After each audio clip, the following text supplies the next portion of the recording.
గుంటూరులోని ఆస్టర్ రమేష్ ఆసుపత్రిలో చెరుకూరి సుష్మ బ్రెయిన్ డెడ్తో చేరారు. ఆమె అవయవాలను దానం చేసేందుకు కుటుంబ సభ్యులు ముందుకొచ్చారు.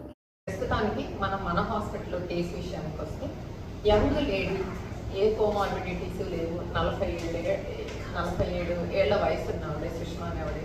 గత 15 రోజులుగా కొంచెం తలనొప్పి వస్తుంది. యూజువల్గా ఎవరైనా ఏదో చిన్న తలనొప్పి, టెన్షన్, హెడేక్ అని అనుకుంటాం. అండ్ లాస్ట్ 2 డేస్లో కొంచెం వామిటింగ్స్ అయ్యాయి. సో మన హాస్పిటల్కి వచ్చేసరికి ఆల్రెడీ తలలో బ్లీడింగ్ అయిపోయి వచ్చారు. ఇమీడియట్గా రాగానే మనం సర్జరీకి తీసుకున్నాము. కొంతమంది దానివల్ల ఇంప్రూవ్ అవుతారు, కానీ ఈవిడ కేసులో ఇంప్రూవ్మెంట్ రాలేదు. And finally brain death declare చేయాల్సి వచ్చింది. సో ఆ అటెండెన్స్ ఎంత వాళ్ళు ముందుకు వచ్చేసి మేము మా మదర్ది, స్పెషల్లీ 2 చిన్నపిల్లలు అండ్ వాళ్ళ హస్బెండ్ కలిసి డిసైడ్ చేసుకొని మా మదర్ది ఇంకొకరికి ఉపయోగపడితే మేము వచ్చి డొనేట్ చేయడానికి రెడీగా ఉన్నాము అని వాళ్ళు ముందుకు వచ్చారు. సో మన హాస్పిటల్లో రిజిస్టర్ అయిన పేషెంట్స్ ఉన్నారు ఆల్రెడీ, లివర్, కిడ్నీ అండ్ వేరే హాస్పిటల్స్ కూడా కొన్ని ఆర్గాన్స్ వెళ్తున్నాయి. ఫర్ ఎగ్జాంపుల్ హార్ట్ పద్మావతి హాస్పిటల్కి వెళ్తుందండి. దానికి ఇవాళ రాత్రి ఒకసారి ఇక్కడ ఆర్గాన్ రిట్రీవ్ చేశాక 4 గంటల నుంచి మ్యాక్సిమం 6 గంటల లోపల హార్ట్ రీపర్ఫ్యూజ్ చేయాల్సి వస్తుంది అక్కడ. అందుకని అది ఫ్లైట్లో వెళ్తుంది. దానికి గ్రీన్ కారిడార్ అదంతా గవర్నమెంట్ సాయం చేయబోతున్నారు. అండ్ లంగ్స్ వేరే హాస్పిటల్స్కి ఇస్తున్నాము అలాగా. అండ్ ఒక కిడ్నీ కూడా వేరే హాస్పిటల్కి వెళ్తుంది. సో ఈవిడ వల్ల ఒక 7-8 మంది మళ్ళీ ప్రాణం పోసుకుంటున్నారు.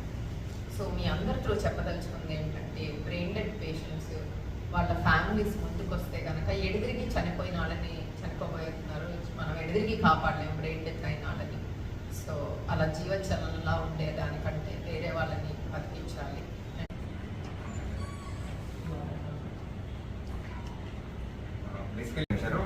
జీవన్ దాని వాళ్ళు ఆరోగ్య అవయవాల్ని కేటాయిస్తారండి ఆల్రెడీ ఎన్రోల్ చేసుకున్న వాళ్ళకి. మనకి ఏమైందంటే నిన్న రాత్రి తిరుపతికి మనకు ఓన్లీ ఒక ఫ్లైట్ ఉందండి, మధ్యాహ్నం 2:45. కానీ ఆ టైంకి మనం ఈ అవయవాన్ని అందించలేము. సో చేయాలంటే మళ్ళీ ఇంకా కుదరదు. తిరుపతి గవర్నమెంట్ హాస్పిటల్, పద్మావతి హాస్పిటల్లో చేయాలంటే ఓన్లీ ఆప్షన్ ఏంటంటే స్పెషల్ ఫ్లైట్ పెట్టుకోవాలి. కానీ అక్కడ ఆ పేషెంట్ అంత స్తోమత లేదండి. వాళ్ళు వైట్ కార్డ్ హోల్డర్స్, వాళ్ళు కట్టుకోలేని ఉచితంగా గవర్నమెంట్ వాళ్ళకి ట్రాన్స్ప్లాంట్ చేస్తాం. సో మాకు ఇంకా ఏం చేయాలో అర్థం కాని పరిస్థితుల్లో లోకేష్ గారికి మెసేజ్ పెట్టడం జరిగిందండి. పెట్టిన 10 నిమిషాల్లో వాళ్ళ ఓఎస్డీ గారి దగ్గర నుంచి మాకు కాల్ వచ్చింది ఏం చేయాలి అనేది. మొత్తం 45 నిమిషాల్లో ఫ్లైట్ అనేది అరేంజ్మెంట్ అయిపోయిందండి. Total timings and everything got sorted out. అప్పుడు జీవన్ దానికి హాస్పిటల్ వాళ్ళు, ఒక డాక్టర్ గారు ఓకే మేము రెడీగా ఉన్నాం చేయడానికి అని చెప్పి, ఆ విధంగా ఆ అవయవం గుడ్ అనేది మన ఆంధ్రాలో పద్మావతి హాస్పిటల్కి కేటాయించడం జరిగింది. గవర్నమెంట్, లోకేష్ గారు కానీ గవర్నమెంట్ కానీ is very serious on transplantation programme అండి. సో దీన్ని అంత సీరియస్నెస్ని ప్రజల్లో కూడా తీసుకెళ్ళి ప్రజలు కూడా ఎక్కువ అవయవ దానం చేయడం వల్ల చాలామంది లక్షల్లో పేషెంట్స్ అవయవాల కోసం వెయిట్ చేస్తున్నారండి, వాళ్ళ ఒక సెకండ్ లైఫ్ కోసం. సో మీడియా ద్వారా కోరుకుంటుంది ఏంటంటే, how serious is government, Lokesh గారు వీళ్ళందరూ ఎంత కృషి చేస్తున్నారు అనేది ప్రజల్లోకి తీసుకెళ్లి దాని మీద ఒక అవగాహన పెంచాలని కోరుకుంటున్నాం. చూస్తే ఇప్పుడు 100 మందికి ఎవరైతే కిడ్నీ ఫెయిల్యూర్తో ఉన్న వాళ్ళు ఉన్నారో, ట్రాన్స్ప్లాంట్ జరిగేది 10 లోపే, 10% లోపే వాళ్ళకి ఆర్గాన్స్ దొరుకుతున్నాయి. దాంట్లో కూడా మనకి లైవ్ అంటే ఎవరైతే జీవన్ దాని ద్వారా ఆర్గాన్స్ డొనేట్ చేయాలనుకుంటున్నారో, ఇలా గవర్నమెంట్ సపోర్ట్ ద్వారా మనం ఇంకా ఈ కెడవరిక్ ప్రోగ్రామ్ అనేది పెంచితే, సో పేషెంట్స్ ఎవరైతే కిడ్నీ ప్రాబ్లమ్తో సఫర్ అవుతున్నారో వాళ్ళకి ఇంకా నెంబర్ ఆఫ్ ఆర్గాన్స్ అనేవి ఇంకా ఎక్కువ దొరికి వాళ్ళకి బెటర్ లైఫ్ అనేది లీడ్ చేయగలుగుతారు. అంటే డయాలిసిస్ మీద ఉంటే యావరేజ్ లైఫ్ స్పాన్ అనేది తక్కువ ఉంటుంది, ఒక 5 to 10 years మాత్రమే ఉంటుంది. అదే ట్రాన్స్ప్లాంట్ అయితే వాళ్ళు 20-30 ఏళ్ళ వరకు హ్యాపీగా వితౌట్ డయాలిసిస్ జీవించవచ్చు. సో మన నెంబర్ ఆఫ్ ట్రాన్స్ప్లాంట్స్ అనేవి జీవన్ దాన్ ద్వారా పెంచితే మనకి పేషెంట్స్ అనేది ఇంకా బెటర్గా వాళ్ళకి కేర్ అనేది దొరుకుతుంది. సుష్మ గుండెను తిరుపతి పంపించేందుకు మంత్రి లోకేష్ శ్రద్ధ చూపించారు. ప్రత్యేక హెలికాప్టర్లో గుంటూరు నుంచి తిరుపతికి తీసుకెళ్లడంలో ప్రత్యేక శ్రద్ధ తీసుకున్నారు. సుష్మ గుండెతో పాటు ఇతర అవయవాలను కూడా వివిధ ప్రాంతాలకు తరలించారు.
very proud on their decision.